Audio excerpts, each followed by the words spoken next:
Dobar dan, dragi učenici. Това се повторно наставникот по физички и социјално образование Горан Цветковски, од Основно училиште 7. март во Челопек. Од денес продолжуваме со нашиот час по физичко и социјално образование, дигање и носење на предмети со одредена тежина индивидуално. Нашиот час го започнуваме како и секогаш со вежби за загравање на нашето тело.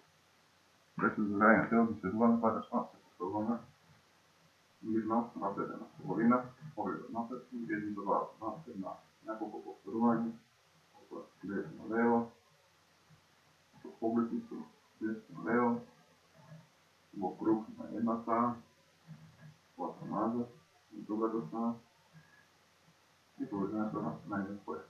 Навод надворен, кружење на назад, кружба на напред движење, двајки исто горе-доле, кружба напред, назад, док изгледувате заедно, кружење, пачки, а после исто назад, како што кажат износи часови,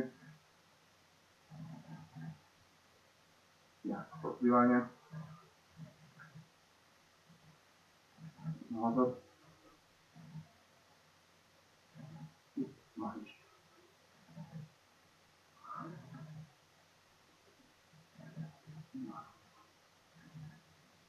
Колку повторување. Отидеме малку подинамични вежби, со 4 рази 10 минути, заедно. Напред назад. И со тоа завршуваме со нашето загревање на 20 минути. Идеме на кавичниот појас. Кружиме на една страна, другата назад,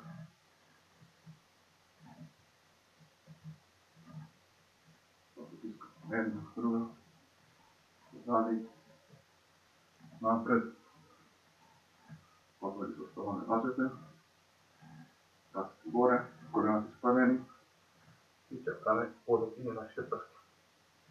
Не има ништо. После заширување нозете и седнаш. Најменше. После починаме со вежби за нозе. Лепно. Чучле. После колената, двете раце ги печем, ги вртиме на една страна, после на другата страна, рачидени нозете, напречно колената ги вртиме, потоа надворечно, починаме со стапало. Оставиме се на подот и вртиме на една страна, потоа другото стапало, кружиме, пегнаме прсти, пета, подигање на прсти, пета и трчање моментот. Со мали дете. 1 минута.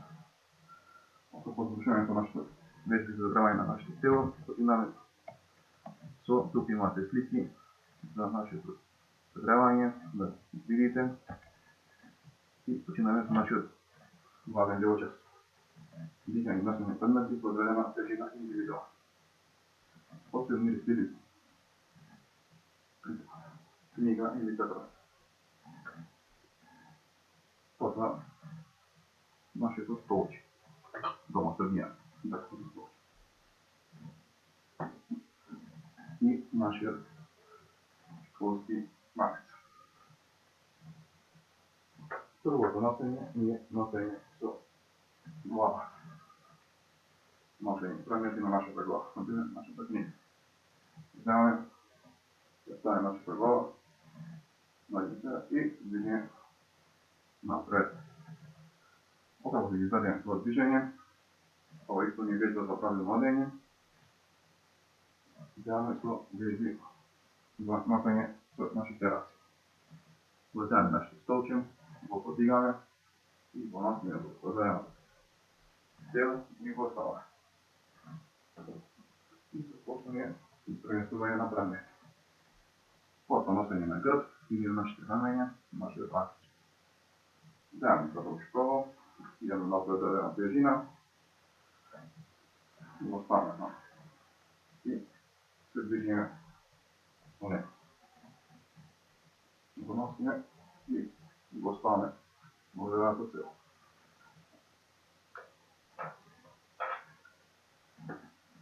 Што завршивме за нашето дел од часот, идеме со смирување на нашиот организм. Нашиот организм, за да го смириме на крајот на часот, избираме една игра. Например, пронајди го прстенчето. За ова игра ни е потребно прстенче. Малечко детско прстенче, почетокот на играта е започнувањето избор на еден од учениците или учесниците за играта, така што сите други останати учесници замижуваат и ги исполнуваат дланките напред. Тоа би изгледа овако. Замижуваме и дланките ги поставаме напред. Нашиот учесник, што е изван, тој ни поминува кај сите на нашите дланки со прстенчето.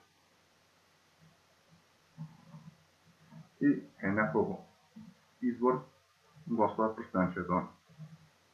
Потоа избраниот ученик,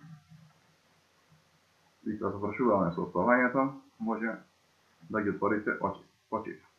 Ние ги отвораме очите и дланките ги држиме споени. Не ги пуштаме дланките. Потоа избраниот ученик вика: прстенчето не е кај мене, прстенчето е, например, кај Петар. Петар исто ги отвора дланките и вика: прстенчето не е кај мене, прстенчето е кај Марко. Марко исто ги отвора дланките и, например, ако е не е кај него прстенчето, вика: исто, прстенчето не е кај мене и продолжи понатаму према другите учесници. Потоа кога ќе го најдеме прстенчето, играта завршува и тој што го пронајде прстенчето ќе продолжува играта понатаму. Тоа е нашиот час. Останете дома, следете не. Довидување.